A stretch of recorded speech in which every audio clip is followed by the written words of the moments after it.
নাটোর জেলার সদর ও নলডাঙ্গা উপজেলার কয়েকটি গ্রাম। এক সময়ে সুজলা সুফলা এই গ্রামগুলোর কৃষি জমি এখন কৃষকের জন্য ভয়ঙ্কর এক কষ্টের কারণ হয়ে দাঁড়িয়েছে।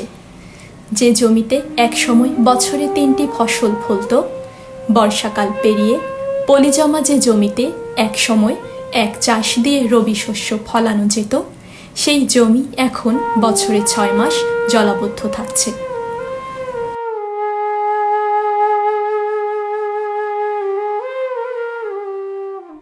বেলঘুরে শিবপুর সাহেবভিটা এবং কাটোয়াগাড়ির সেই ধামনপাড়া বিলের পানি নিষ্কাশনের অতীতের সেই জায়গাটা, ক্যানেলটা, যে ক্যানেল দিয়ে পানি নিষ্কাশন হলে আমরা আবাদ করতে পারতাম, কৃষি আবাদ বা যে কোনো ফসল আবাদ আমরা করতে পারতাম। সেটা এখন এটা হচ্ছে সেই ক্যানেল। অতীতে এখান দিয়ে পানি নামছে, বর্তমানে দেখেন পানির অবস্থা একেবারে স্লো মোশনে যাওয়ার কারণটা হচ্ছে যে ধীর গতিটার কারণটা হচ্ছে যে যার যার পৈতৃক সম্পত্তি তারা মাটি দিয়ে ভরাট করে ফেলছে। সামনে এবং পিছনে এই 2 জায়গাতেই বন্ধ হয়ে গেছে।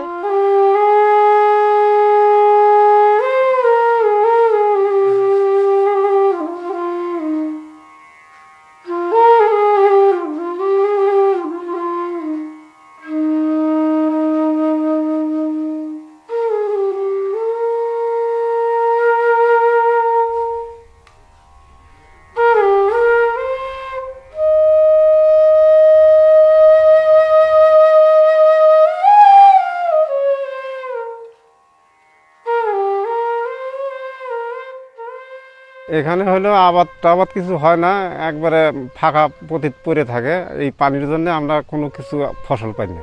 আগে আছিল 3টে আবাদ, আর এখন হলে একটা আবাদও করা জুলুম হয়ে যায়। পানিটা তো পুষ মাসে জান আমি, সেখন তো আমার আবাদ হয় না। তাহলে আমরা আবাদ এই তো আমার এই বাঁচায় না, তো আমরা আবাদ ছাড়া চলবো কি করে বেটা? আমরা তো গরিব মানুষ।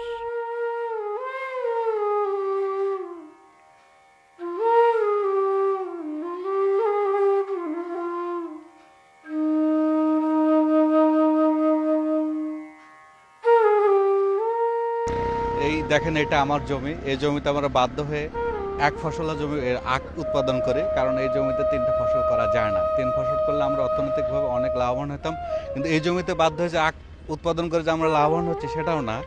এখানে যদি পানি না জমতো তাহলে এখানে বিঘাতে 10 গাড়ি আখ হতো, এখানে এখন আখ হচ্ছে 5 থেকে 6 গাড়ি।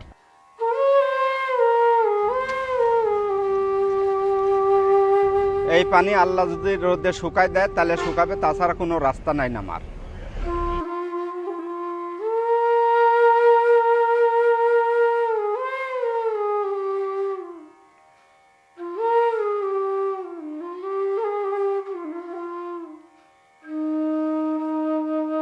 নলডাঙ্গার বিপ্রবেলঘরিয়া, শিবপুর, নসরতপুর, সাহেবভিটা, চৌধুরীপাড়া, তেলকুপি পাচানিপাড়া এবং সদরের বারোঘরিয়া গ্রামের জমিগুলোর যখন এই অবস্থা, ঠিক তার লাগোয়া নলডাঙ্গার কাজীপুর দেয়ার গ্রামে ওই ধরনের নিচু জমিতে দেখা গেল একেবারেই ভিন্ন চিত্র।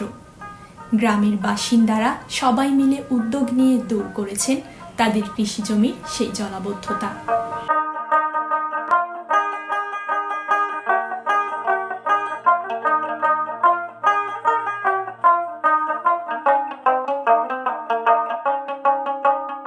ওই আগে সময় ওই আপনার অগ্রহণ পৌষ মাস আসলেও পানি শুকাতো না, আর এখন আপনার প্রজেক্টটা করাতে পানি নামে চলে যাচ্ছে, পানি শুকায় যাচ্ছে, আপনার ফসলটা আগে উৎপাদন করতে পারছি, আপনার সরিয়ে ফসলগুলো আগে উৎপাদন করতে পারছি। আর আপনার এই সময় এই এখন যে ধানগুলো করতেছি বিলের মাঝখানে, এই ধানটা আমি করতে পারতাম না। তখন মোটামুটি 1 মাসের উপর পানি থাকতো, আর পৌষ মাসের দিকেও 1 মাস পানি থাকতো। ওই পাইপ দিয়ে পানি বের করার জন্য আমরা এই ফসলটা আগে করতে পারতেছি। এখন মনে করেন আপনাদের এখানে পেঁয়াজ হচ্ছে, রসুন হচ্ছে, ধান উৎপাদন বেশি হচ্ছে। এখানে মনে হয় কোমর ফুটি পানি আসছিল, তখন আমার এই চৈতালি এই বর্ষালে ধান করা যায়নি। এখন এই পাইপ দেওয়ার পরে এখন মনে পানি চলে যাচ্ছে, এখন মনে ধান আমরা 3টা বাদ করতে পারছি, ধান করতে পারছি, চৈতালি মুসুর গালাই করে পারছি, তাদের পেঁয়াজ রসুন করতে পারছি।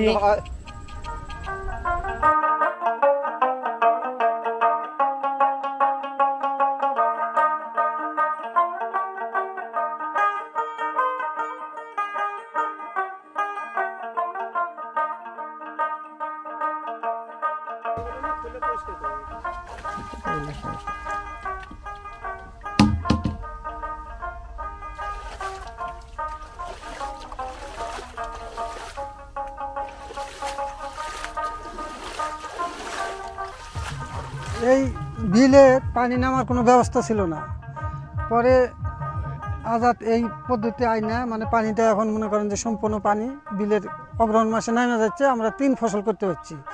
আজাদ উদ্যোগ লিয়া সাইরা করলো যে ভাই এই বিলে এরকম করলে ভেগুদা মাটি কাইটা নিজদা পাইপ দিলে পানিটা নামানোর ব্যবস্থা করা যায়। তখন আমরা সবাই বললাম যে আমার ফসল 3 ফসল হয়ে গোটা এলাকা উন্নত হয়ে যাবে। পরে ওই উদ্যোগ নিলাম আমরা সহযোগিতা করে ভেগু দিয়ে পরে ড্রেন কাইটে পরে নিজদা পাইপ দিয়ে সাইডে এই পানি নামানোর ব্যবস্থা, সেখান থেকে আজ 4-5 বছর হয় আমরা ফল পাচ্ছি, সুফল পাই গেছি।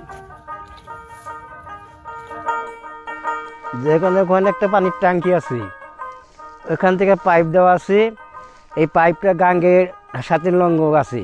মাঝে মাঝে এটা করা হয়েছে যে গ্যাসটা সাইডে দিলে যখন পাইপটা জাম হয়ে যাবে তখন সাইডে দিলে পাইপটা ক্লিয়ার হয়ে যাবে, ক্লিয়ার হলে মনে জোরে পানি যায় গাঙ্গে নেমে যাবে। কাজীপুর দিয়ার গ্রামে এই উদ্যোগটা নিয়েছিলেন ওই গ্রামেরই আজাদুর রহমান খাঁ। পেশায় তিনি সরকারি অফিসের অডিট অ্যান্ড অ্যাকাউন্টস কর্মকর্তা। চাকুরি সূত্রে শহরে থাকলেও জমি ও ফসল নিয়ে নিজ গ্রামের মানুষদের কষ্ট তিনি যেন মেনে নিতে পারছিলেন না। তাই নিজে উদ্যোগ নিয়ে 2021 সালে সংগঠিত করেছিলেন গ্রামের মানুষদেরকে। নিজেরা মেধা খাটিয়ে তৈরি করেছেন পানি নিষ্কাশনের অভিনব এক ব্যবস্থা। নাম দিয়েছেন পাইপ পদ্ধতিতে জলাবদ্ধতা দূরীকরণ প্রকল্প। এই প্রক্রিয়ায় জলাবদ্ধ জায়গা থেকে ভূগর্ভস্থ পাইপের মাধ্যমে অতিরিক্ত পানি পার্শ্ববর্তী নালা বা নদীতে অপসারণ করা হয়। আবার প্রয়োজনে কৃষক চাহিদা মতো পানি ধরেও রাখতে পারেন। এই প্রকল্পের স্বীকৃতি হিসেবে কাজীপুর দিয়ার গ্রামবাসী 2022 সালে Standard Chartered Channel I agro অ্যাওয়ার্ডে দুর্যোগ মোকাবিলায় সেরা কমিউনিটি ক্যাটাগরিতে পুরস্কারও অর্জন করে। আমাদের এই নাটোর অঞ্চলে, নাটোর নলডাঙ্গা উপজেলাতে যে জলাবদ্ধতা তৈরি হয় সেটা শুধু বৃষ্টির কারণে তৈরি হয়। আর এই জলাবদ্ধতার কারণে হচ্ছে এখানকার মানুষ যেসব জমিতে 3 ফসল করতে পারতো সেটা করতে পারতো না, একটা ফসল করতো।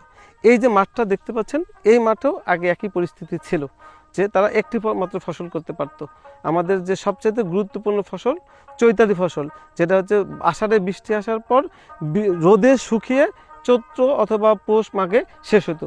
কিন্তু এই জলাবদ্ধতা যদি দূর করা যেত, কার্তিকের শেষে মাঝামাঝি যদি আমাদের পানিটা শেষ হয়ে যেত, তাহলে এখানে একটা অল্প সময়ের ভিতর অধিক লাভবান ফসল কৃষকের চৈতালি ফসল করা সম্ভব হতো।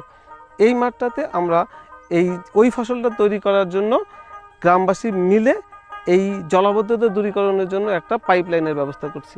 আর এই মূল কাজটা গ্রামবাসীকে যে সংগঠিত করেছি, এর জন্য কৃষকদের সাথে উঠান বৈঠক করতে হচ্ছে, সবার সাথে চাঁদা সংগ্রহ করতে হচ্ছে। প্রতি বছরে এই মাঠ থেকে অন্তত পক্ষে 10 থেকে 15 লাখ টাকার ফসল বেশি উৎপাদন হচ্ছে, যা আমরা 4 বছরে 60 লাখ টাকার বেশি ফসল উৎপাদন করেছি। আর আমরা গ্রামবাসীরা চাঁদা মিলে 3 থেকে 4 লাখের মধ্যে আমরা এই কাজটা সম্পন্ন করতে পেরেছি।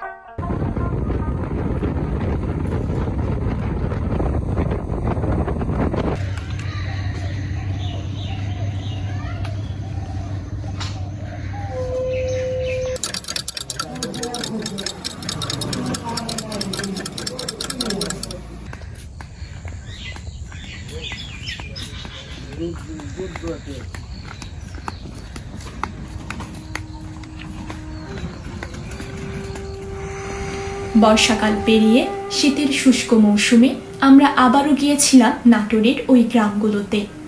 জলাবদ্ধতার পরিস্থিতি তখনও প্রায় অপরিবর্তিত। কমপক্ষে 1000 বিঘা জমি তখনও পানির নিচে।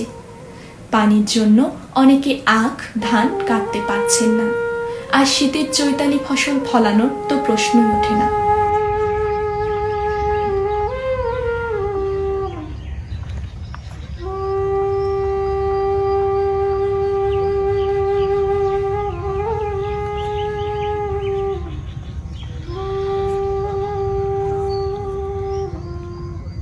এই যে পানি দেখতেছেন, ধান সিদ্ধ করা টিন, মানে রস জাল দেওয়া টিনে করে এই ধানের মোটা কাটে কাটে টানে এলে সেখানে উঠাইছি। আউর এখনো বাঁচাতে পারিনি, ওই টিনের উপরে আউর দেখা দিতে পারি আমি, টিনের উপরে ওই আউর সাঙা দাঙা ছুঁয়ে দিয়েছি। আর ধান সম্পূর্ণ টেকে গেছে, শুকাতে পারিনি, রোদ ছোট দিনের বেলা রোদ কম, এই অবস্থা। ধান পাবো 30 মণ, বললে কারে নেবেন না। ধান হচ্ছে 11 মণ, 9.5 মণ এই গোটা জমি।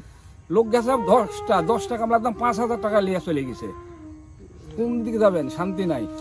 চাষ করার টাইম লিছে 1500, ধান লাগাতে লিছে হচ্ছে 1200, ওষুধ দিছি 5-6 বার, ওষুধের দোকানে তো বাকি আছেই। এখন আমি চিন্তা করছি যে জমি আবাদ করাই বাদ দেব যদি কোনো না ব্যবস্থা হয়। এই জমিটাতে আমি যদি এখন রসুন লাগাতাম, এই জমির থেকে মোটামুটি আমার 1-8 লাখের ধাক্কা রসুন উঠলে, বুঝতে পারছেন। 1.5 বিঘা জমি রসুন যদি আমি লাগাতে পারি কষ্ট করে, 1 লাখ টাকা বিক্রি করতে পারবো 34 মাসে। ওই মোড়াতি আমার 1.5 বিঘা জমি, 1.5 বিঘা জমিতে এখনো 1 হাঁটু পানি। ধান নষ্ট হয়ে, ধান টেকায় গেছে। আমাদের ওই আগে তো মাথায় করে শুকানো ছিল, মাথায় করে নেওয়া যেত। এখন তো সমস্যা, চারিতরফ সমস্যা, এই ধানগুলো সব নষ্ট হয়ে যাচ্ছে।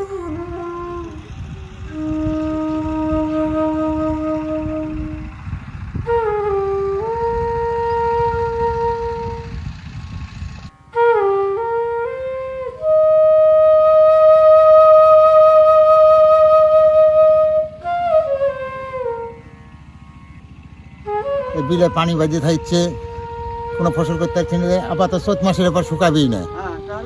এখন আমরা ধান যে লাগাবো তা পারি না, বিছন করতে পারি না, কোনো যোগাযোগ নাই, ওইভাবে পড়ে আছে। না আগে পানি থাকতো, আগে একটা জোলা ছিল ওই দিক দিয়ে, ওইটা ওই জোলা বন্ধ করে দিচ্ছে, আর পানি নামার পথ নাই। এখন আমরা ডুবে মরছি সবসময়। এই যে এইখানে এই এতখানি পানি হয় দা, ওই যে আমরা পরে মেশিন লাগাইছি, মেশিন লাগা ওইভাবে আইল বাঁধে দিয়ে পানি সেইসে শুকাইছি, নদীর পানি নামাই দিছি শ্যালো মেশিন দিয়ে। ওই যে পুকুরে নিয়ে গেছি নামা, পুকুর তিনি সেঁচে সেঁচে বিলে তিনি দিছি, দিয়ে গিয়ে শুকাইছি।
আগে অবস্থা ছিল ভাই, এখানে পানি বাস থাকতো সব সময়। এখন মনে করেন এই প্রকল্প দিয়ে পানিটা মনে করেন এখন আর বাঁধে না, মানুষ আবাদ করতে পারতেছে, সুবিধা হয়েছে অনেক। এই এখন ওই যে কুশাল ধান, এরপরে ধান কেটে মানুষ পেঁয়াজ লাগাতে পারবে, আলুর পেঁয়াজ লাগাবে, কৃষি চারবে, আরও অনেক কিছু আবাদ হবে ভাই। এখন অনেক সুবিধা হয়েছে এতে আমাদের।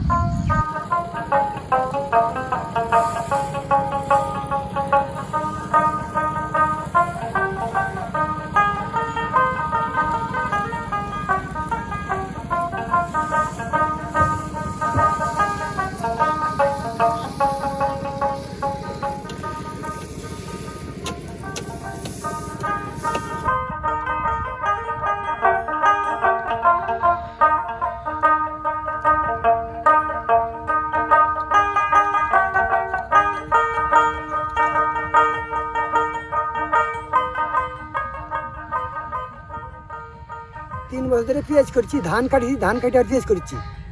এই পেঁয়াজ আগে এখানে পানি বেঁধে থাকতো, পেঁয়াজ করা যাইতো না, ধান এই ধানই মারি যেতে হবে। এখন ধান কাটে পেঁয়াজ করছি, এই যে ভুট্টা করছি, সেচ দিচ্ছি, হয়ে যাচ্ছে। এখন আমার এগুলো দেখে অন্য চোরালার জমিওয়ালারাও এই উদ্যোগ নিচ্ছে, এই পাইপ করে করে এগুলো চাষ করি। তাছাড়া বিলে পানি, অনেক বিলে পানি এখনও নামিচ্ছে না। আর আমার এইগুলা এই উদ্যোগ নেওয়া নিয়ে আমার বিলে পানি নেমে যাচ্ছে, আমরা আবার 3টা পাচ্ছি। তাছাড়া এই পেঁয়াজ রসুন হইতো না, এই কেউ রসুন লাগাচ্ছে, কেউ পেঁয়াজ লাগাচ্ছি। এই যে পেঁয়াজ করছে, এইখানে জমিতে গত সালে আমি 60,000 টাকা পেঁয়াজ বেচছি।